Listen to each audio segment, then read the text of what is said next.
What's up, YouTube? All right, guys, welcome to this video. It's your first official BC topic. It's called integration by parts. So if you find this video helpful, please smash that like button. The like goal on this video is 2. So help me reach that like goal. It really helps the video. Subscribe if you're not already. Turn on the notifications. Hopefully that was cringe enough. Anyways, so integration by parts is just another integrating technique. And really, we don't know too much about integration. Really, we just know U substitution. And then we know a whole bunch of just like basic little rules, like reverse power rule or inverse trig. But today, we're gonna open up a lot more like ability to be able to integrate certain functions. So if I want to integrate something like this, I need something called integration by parts. So on this one, if I would like try to make, I'm gonna look at this one. If I wanted to say u is equal to x squared, du is equal to 2x, and there's this extra like 2 in there. Well, it's like I have to plug it in there. It's a part of the other one. So u substitution doesn't work. If I said u was equal to x, du is equal to 1, there's this whole extra x squared, it just doesn't really work. So if u substitution doesn't work, we have this idea behind integration by parts. So here's the formula. This is kind of a complicated way to do it. It works every time, but it's a little complicated. We're gonna learn an easier way. It's called the tabular method. It's the same thing. That makes it a little bit easier, but we'll come back to that soon. And Sayabushi, if you're watching this, if you could like somehow link that one video with like the chicken leg or something, that would be cool. You put it in the comments so people get a kick out of that.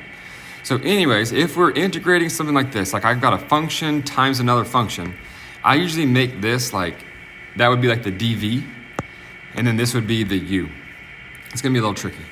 So if I have this u, and then I have this other part, we call that dv, it's like a whole nother function, then the antiderivative is this little formula, uv minus the integral of v du. All right, let's just do an example. Not gonna worry about this one. It says for u, choose something that becomes simpler when you differentiate.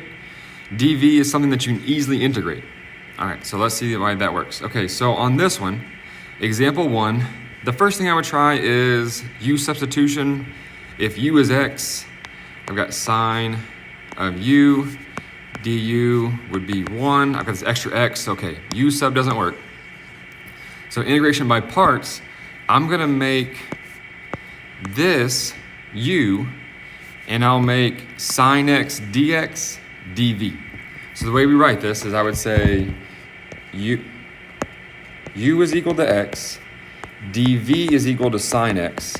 So find du would be 1 dx, and then this is dv.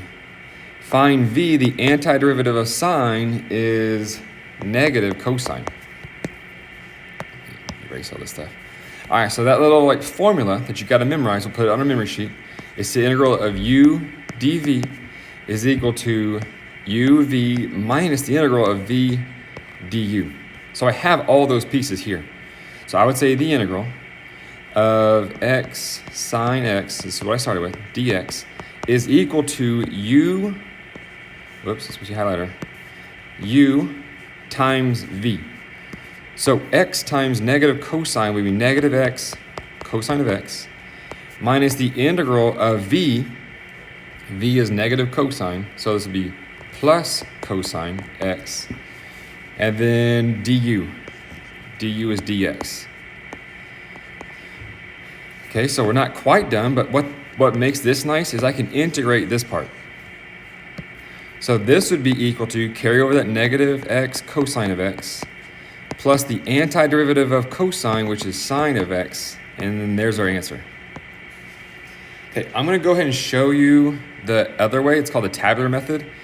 We'll keep kind of going back and forth a couple more times, but I want you to see this right away because I want you to realize like how much easier this tabular method is. Okay, this tabular method, we're still doing this for example 1. It's gonna, we put a plus and minus here. We put a D for derivatives, and we put an I for integrals over here. So I put plus, minus, and I would just keep going, and you'll know when to stop. For the derivative of the original part, you have x and you have sine of x. Whichever one you can take the derivative of and it eventually disappears, make that the derivative one, the one that goes in the D. So like start with x, derivative of x is 1, derivative of 1 is 0. Then for the integral one, do the one you can easily take the integral of, or the antiderivative. Antiderivative of sine is negative cosine. Antiderivative of negative cosine is negative sine. And I stop when I get to that row of zeros. So the way we write our answer is you do the first 2 rows and then go down 1. First 2 rows, go down 1. That's just how it works. So if I write this, I would have positive x times negative cosine. That is negative x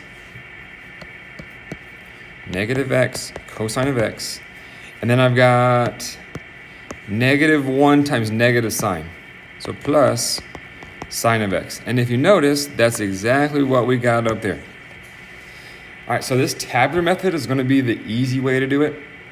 But there's some times where we have to do it the other way. And I think it's going to be the last example that we do, one of the last examples. So we'll show you why you still need to know this formula, but the tabular method does make it easier. All right, we're going to do both ways on number 2. Integrate by parts. If you're ready to try one on your own, go ahead and try it on your own. But we're going to say u is equal to, I would think it's going to be x squared, but this one is actually going to be the natural log of x, because I don't know what the antiderivative of natural log of x is, right? Or do I? Uh-oh. This is one that I just said something. I don't know if I said it right. Antiderivative of natural log? Maybe you do. Anyways, we're going to say u is natural log of x, and then we're going to say dv is x squared dx. So the derivative of natural log is 1 over x. Yeah, we don't know the antiderivative of natural log. That's why. I wouldn't make, like if I had dv is equal to natural log of x dx, I don't know how to go backwards a step. But I can take the derivative of natural log, which is 1 over x dx. And then the antiderivative of x squared is 1/3 x cubed. Now I use my little formula. The integral of u dv is equal to u times v minus the integral of v du. So I'm going to say this integral, what I started with, that is going to be equal to u times v. U times v. So 1/3 x cubed natural log of x minus the integral of v du. V is 1/3 x cubed. Du is 1 over x times dx. So on this part just comes down. This will be minus 1/3. Now x cubed times 1 over x would just be x squared. And then the antiderivative of that would be negative 1/3, that's that 1/3, times x to the power of 3 times 1/3. Oh no, I forgot the plus c on the other one. Oh man. These should have plus c's because it's an indefinite integral. Plus c. Don't forget that plus c like I did. All right, so this, if I want to simplify this all the way down, I've got this part, which is the 1/3 x cubed natural log of x minus 1/9, or was it plus 1/9? Minus 1/9 of that. So this would be the answer. All right, let's see how that tabular method would just be even easier. So on our memory sheet, we're going to put both of them. Both of them.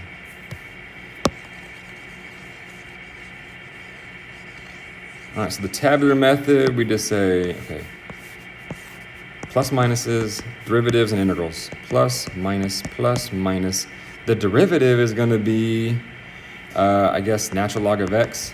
Antiderivative would be x squared. So derivative of, was this game going to work? I think I tried this earlier and it worked. I'm not so sure right now. Okay, the derivative of natural log of x is 1 over x, which is equal to x to the negative 1. And then derivative of that would be negative 1 x to the 0, which is negative 1. Derivative of that is 0. Did I do that right? Subtract 1 from the exponent. No, I didn't do it right. I'm not sure if it's going to work. I should have tried this before I started yapping. Negative 1 x to the negative 2 because I subtract 1. And then, well, guys, I swear I did this the other day. Let me just look.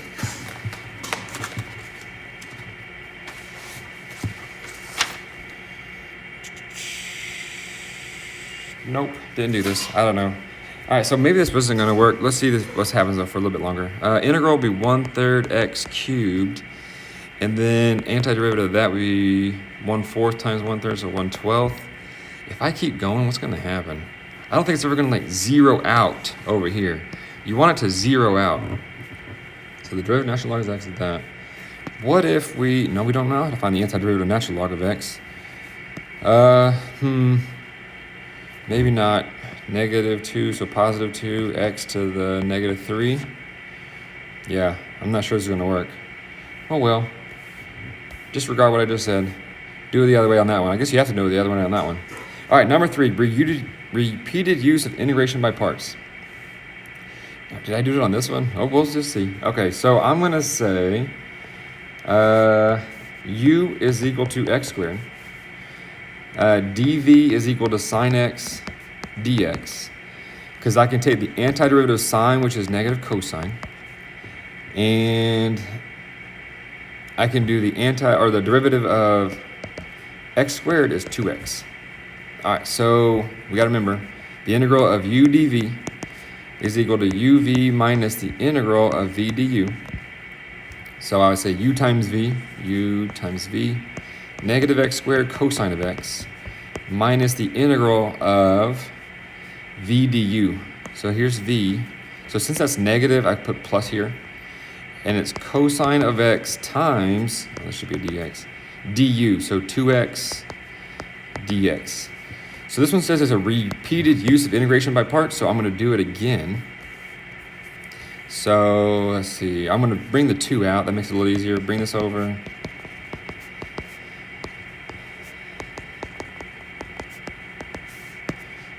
So now I'm going to do integration by parts again. I say u is equal to x, so du is 1 dx.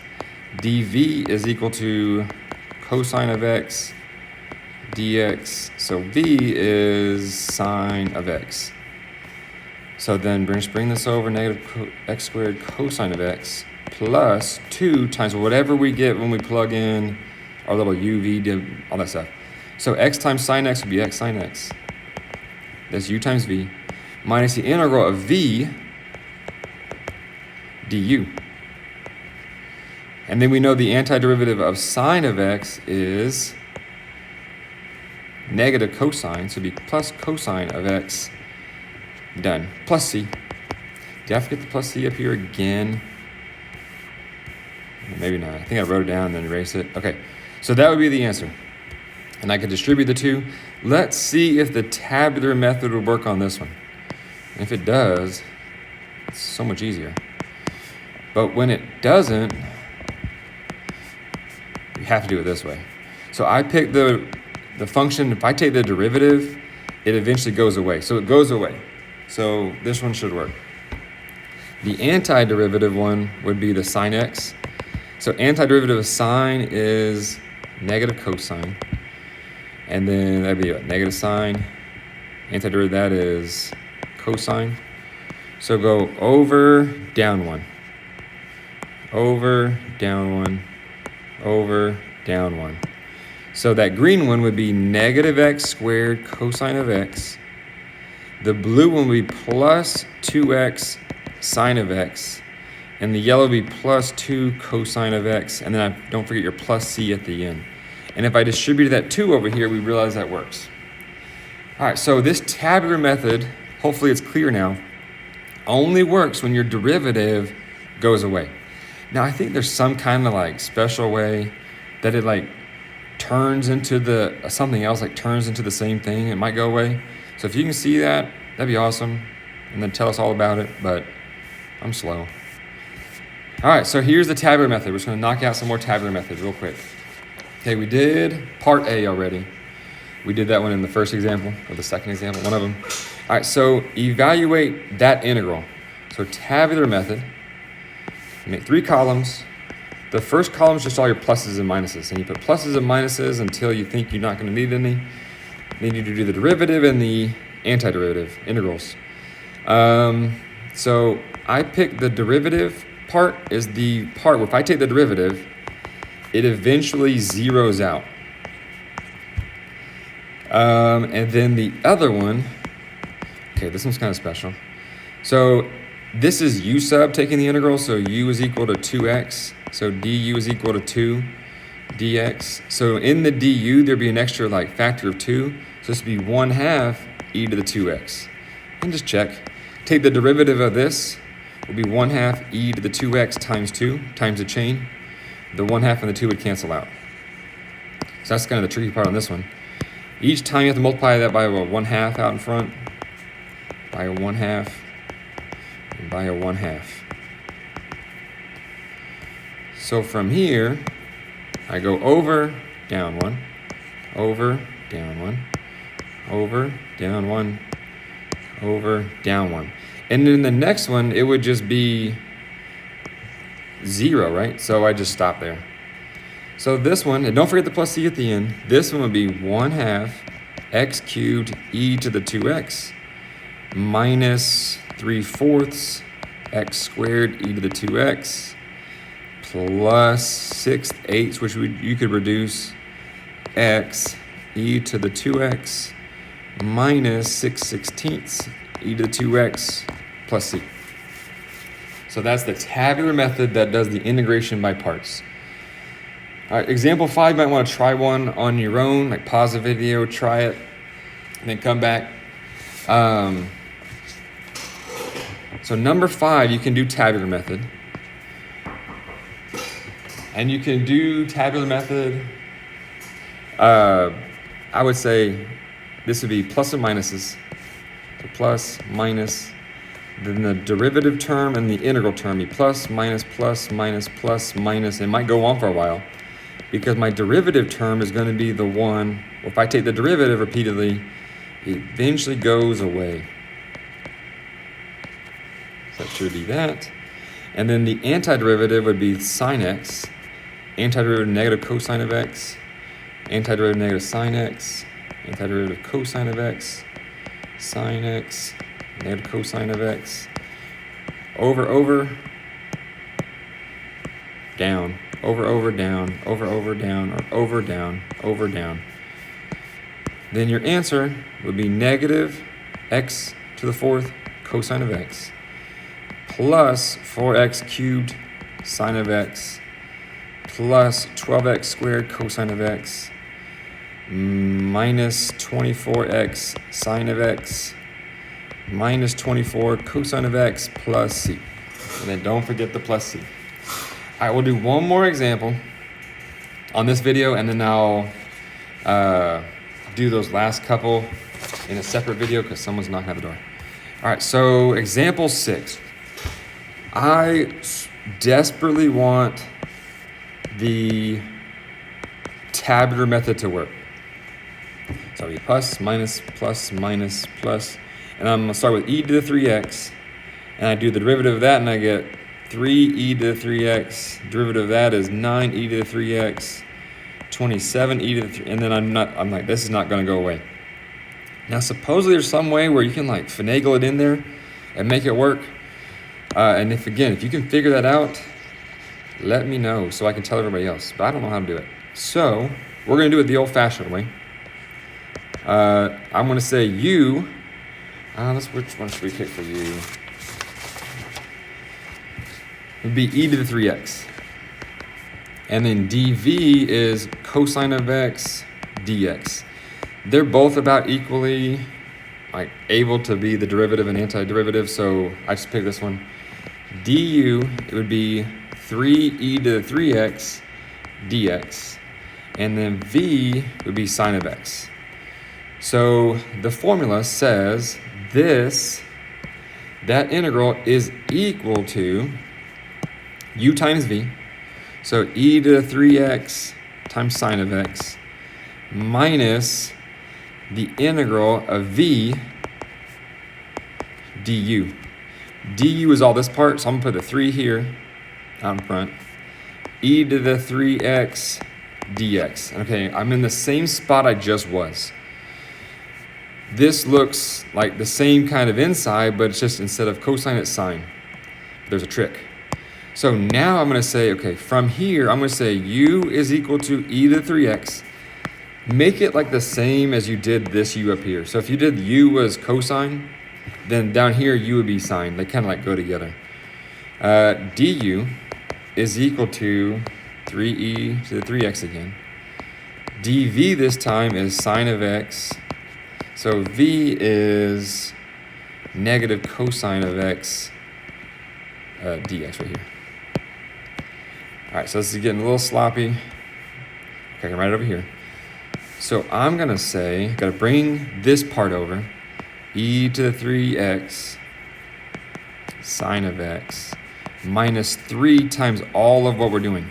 What we're doing right here is we're writing what this is, that integral is equal to with the integration by parts. So u, v, so it's negative e to the 3x cosine of x minus v, but v is negative, so I'll put it here, cosine of x du. I'll put the 3 out front. 3 e to the 3x dx. And you're like, okay, well, that looks like we still have the integration by parts that's going to be needed. But notice that this is exactly what we started with, right? This right here is what we started with. So what I can say, what can I say? This is equal to the original part, right? I'm going to say this is equal to this. Isn't it not? Aren't those the same thing? Like we've been finding what this is equal to. So this, by integration by parts 2 ways, is getting us to this mess over here. All right, so that's cool. So now let's like just gather this piece and put it over here. There's a little trick to this. So I'm going to distribute this negative. So I've got e to the 3x sine of x plus 3e to the 3x cosine of x. And here's where the magic happens. Negative 3 times 3 would be negative 9 integral of cosine of x e to the 3x dx. That's equal to what we started with. This is all equal. Cosine of x dx. Now here we go. If we just treated this part right here like an x, like we're just solving for x, I'm going to add those to both sides. I'm going to add this 9 of them to the other side. And if I add 9 of those integral of cosine x e to the 3x dx, now on the right side I have 10 of them. I've got 10 integrals of e to the 3x cosine of x dx. And that is equal to what we still had over here. E to the 3x sine x plus 3e to the 3x cosine of x. Now, the whole point of this problem is to find out what this is equal to. That is just equal to, divided by 10, 1/10 of the left side.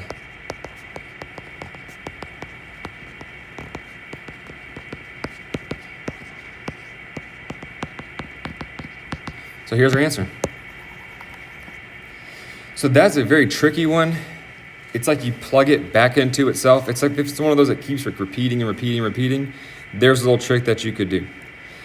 All right, person at the door left, so I'm going to just keep going. That is a tricky one, though. I don't really see that on the AP exam very much, but it's just for fun. I guess that's fun to see. That's pretty cool. You feel really smart when you get it. You feel really dumb when you don't, but that's like how all math goes. Until you get it, you feel dumb. So just keep working until you get it. All right, example 7. Let f be a twice differentiable function on the interval 0 to 1. Selected values in the table below are given. Find the value of that. All right, so if I'm trying to find the integral, I always think, okay, I need to find out, like, if I try u substitution, okay, that doesn't work.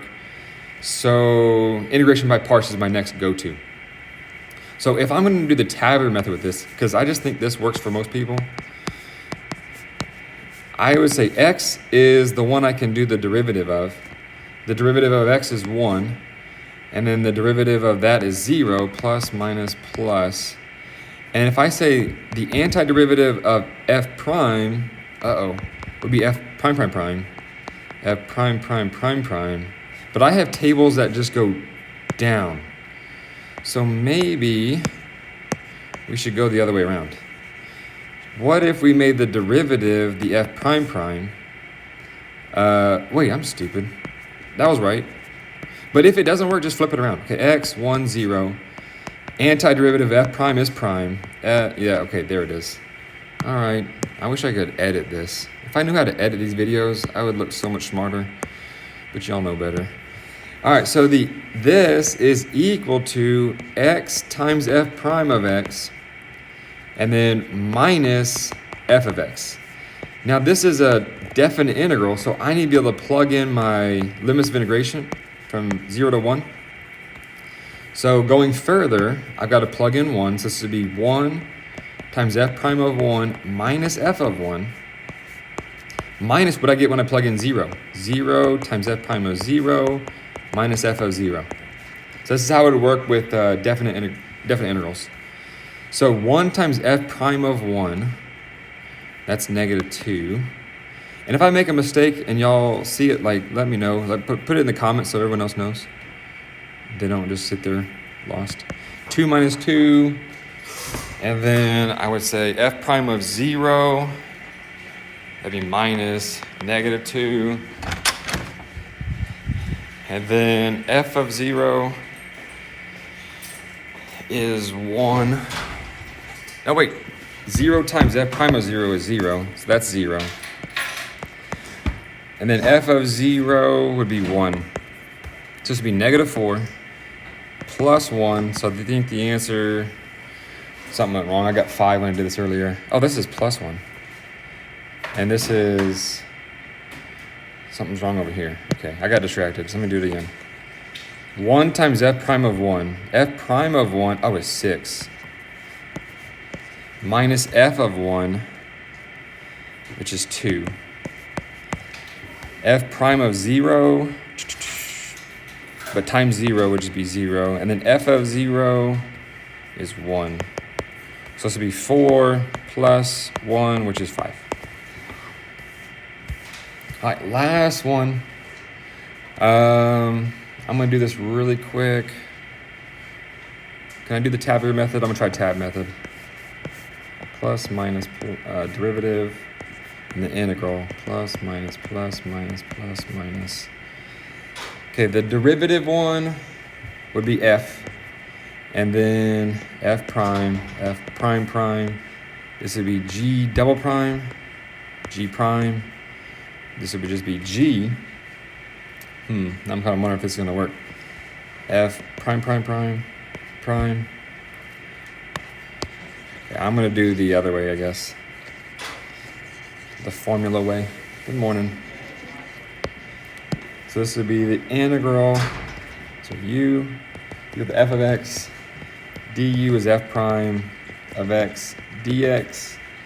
dv is equal to g prime prime of x dx. And then v is g prime of x. So u times v be f of x, g prime of x, minus the integral of v, which is g prime of x, du, f prime of x, dx. Let's see. From here, oh, that's why the other one just kind of cancels out. This one you have to kind of know f prime of x is 3. So if I would have known that with the tabular method, I'm going to go back and show you that. F prime of x, dx, f of x, g prime of x.